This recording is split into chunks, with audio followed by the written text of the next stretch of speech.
Even when you feel low, you can still go. Even when you feel slow, you can still go. Even when there's no hope, you can still go. I never answer to no, man, I still go. Go, go, go, go, go, go, go, go, go, go, go, go, go, go, go. Hustle hard, hustle every single day. I'll be making moves till I'm buried in my grave. To the system, I don't wanna be a slave. I've been doing shit my way, or the highway. And in the driveway is a nice way.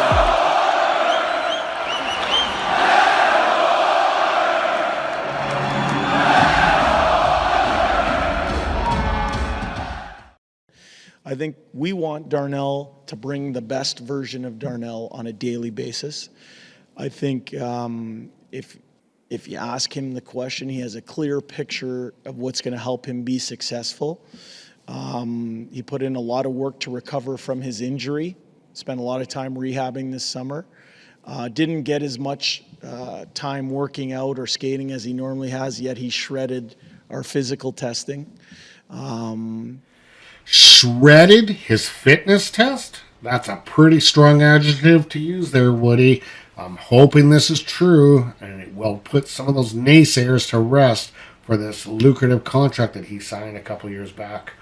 Welcome back to the channel, guys. My name is Gene Edwards. You're watching LUBED. This is the off-season edition for September the 24th, 2022. And I might add, this is the final off-season edition, as I will be doing a season preview video next week with a little bit of news of the week. And then the following week after that, I will be doing my preview videos for the 3 games that start the regular season. Yeah, we're that close. We are that close now. A quick shout out to my boy Anders at work for defacing my machine with a Calgary Flames sticker on it. But we all got a good laugh out of it. And I slightly had to modify this sticker to make it eye-appealing for me. I'm not going to get into details of what I did, but let's put it this way. It's eye-appealing for me now. I'll leave it at that. Okay, so some of the news. Okay, let's get into the preseason game that is going to take place tomorrow. The Edmonton Oilers are playing the Winnipeg Jets. Right now it has listed that Nuge, Yamo, Nurse, and Puliarvi are listed day-to-day. Mark Scheifele for the Winnipeg Jets as well. And as far as I can see, there is no television coverage of this game, so it's probably going to be just on Oilers TV. Quick bit of news. The Edmonton Oilers have signed Ryan Mcleod at the 11th hour. I think Ryan Mcleod took a gamble on himself and a very team-friendly deal because he is probably well over $1 million anyway. So he signs a 1-year deal at $798K.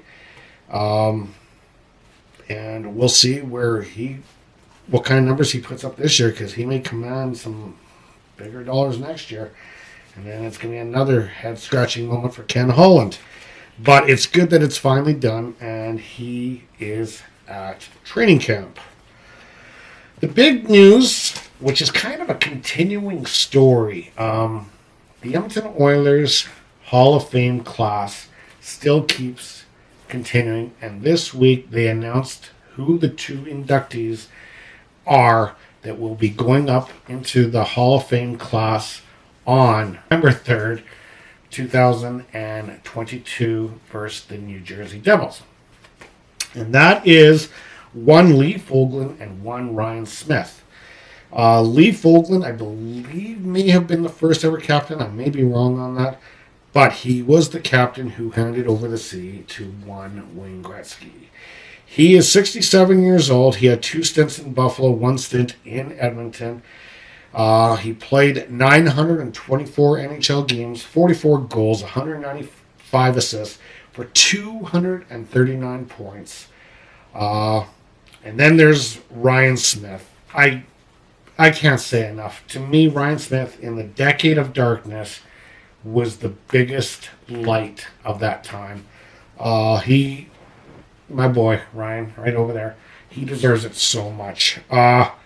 He is 46 years old. He had 2 stints in Edmonton. He also played on the New York Islanders, Colorado Avalanche, and LA Kings. He played 1,270 games in that time, managed 386 goals, 456 assists, and 842 points. He was known to be Captain Canada, and for Oiler fans,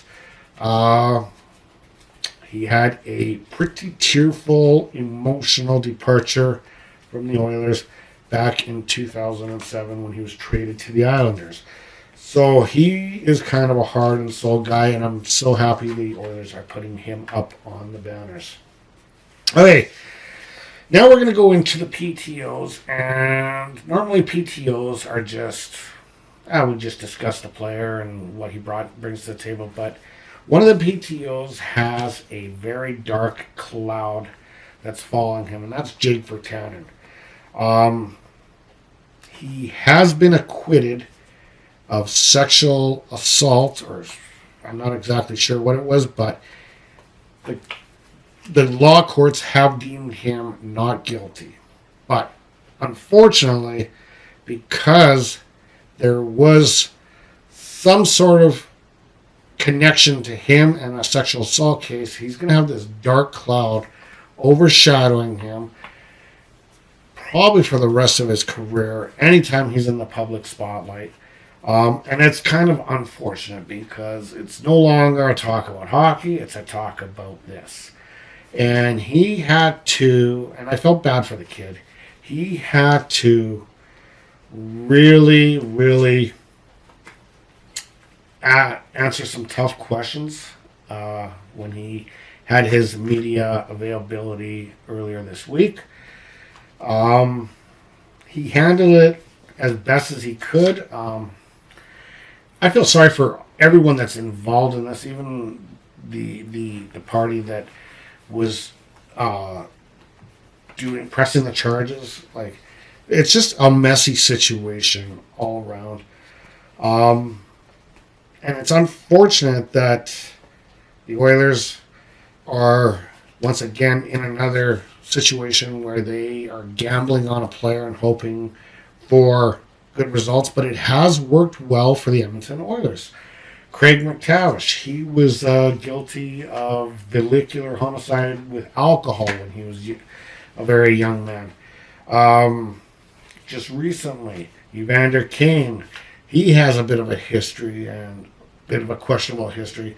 A lot of the stuff that comes out, though, he denies or sheds a different light on it. But there is a cloud hanging over him, and now there's going to be Jake Virtanen. So let's just hope that the Oilers' good fortune of giving people second chances still pays off in a good way, and that if Virtanen is offered a contract when this PTO is done, that he's going to be on his best behavior and he's going to become a fan favorite, and that I would say this particular incident is forgotten about, but it's not a hockey topic anymore.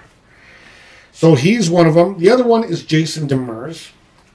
Now, Jason Demers came to the Edmonton Oilers back in 2017, when Rogers Place was still under construction, and that's when they signed Milan Lucic to that lucrative, crazy deal that everyone was so happy when Holland came. He got rid of that deal right away. But Jason Demers was with Lucic doing the media tour that day, so he was already being under the eyes of the Edmonton Oilers organization back then. He is on the PTO right now, so there's a lot of people that Woody's going to have to look at here in the next 2 weeks to finalize his roster of who he's going to go with. So good luck to both those guys. Okay, The Penticton Young Stars Tournament wrapped up last weekend. I happened to take in the Calgary game. The Oilers were perfect in all three games as they defeated the Jets 3-2. They defeated the Flames 4-1, and they defeated Vancouver Canucks 5-2. And in all three games, they wore this white jersey. So it makes me think that this away jersey is not going to change going forward this season. I think the reason why they went with just the away jersey is because they are going to be debuting the Royal Navy jerseys, which now are available for sale. You can buy your jersey through NHL.com, I believe, or Fanatics, or whatever site you want. But I believe that away jersey is now available for purchase. So feel free to grab yourself one.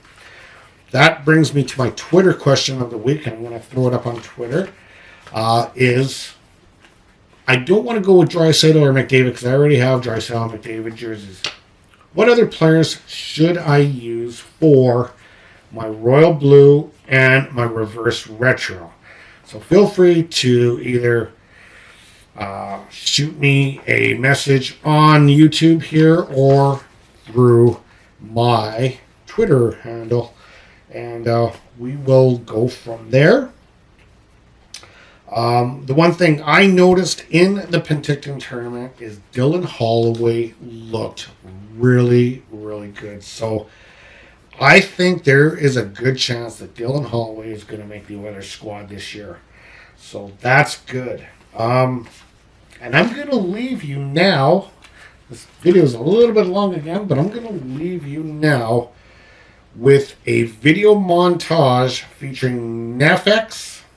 That is the provider of my music that I use for my intro and my exit video on all my videos that I do every week. And yeah, so this song is called Only Worth It If You Work It. Guys, as always, stay happy, stay healthy, stay hydrated. I will see you next week. I feel nauseous, believe me. Never had a lot of shit come easy. Had to work hard, struggle just to be me. Had to rise up just so they could see me. Did what I had to do just to feed me, and what was left over I put towards my dreaming. But the only thing in life that has meaning are the things you gotta work for, believe me. Take it to your hands or plan your own. Hands can land your own brand, and damn, I feel like no one takes accountability. They want the credibility, convincingly unwilling to put in the hours it takes to get some power. Don't be fucking sour, take a cold shower. Scream until you're louder, work until you're prouder. And all the doubters, they're just your downers. I swear to God they all let me down. I always fought just to wear the crown.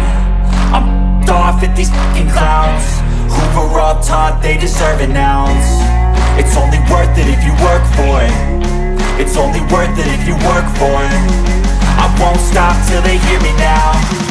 I won't stop till I wear the crown.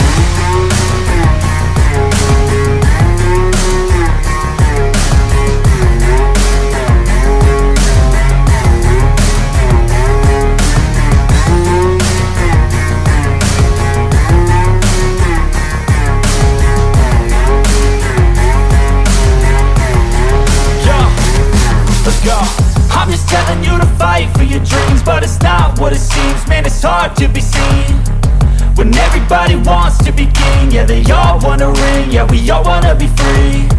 So show me what you got, what you bring, how you fight in the ring, how you take a fucking swing. Do you got heart, are you mean? Got some scars, got some needs, are you willing to go bleed? I swear to God they all let me down. I always fought just to wear the crown. I'm off at these fucking clowns who were all taught they deserve an ounce. It's only worth it if you work for it. It's only worth it if you work for it. I won't stop till they hear me now.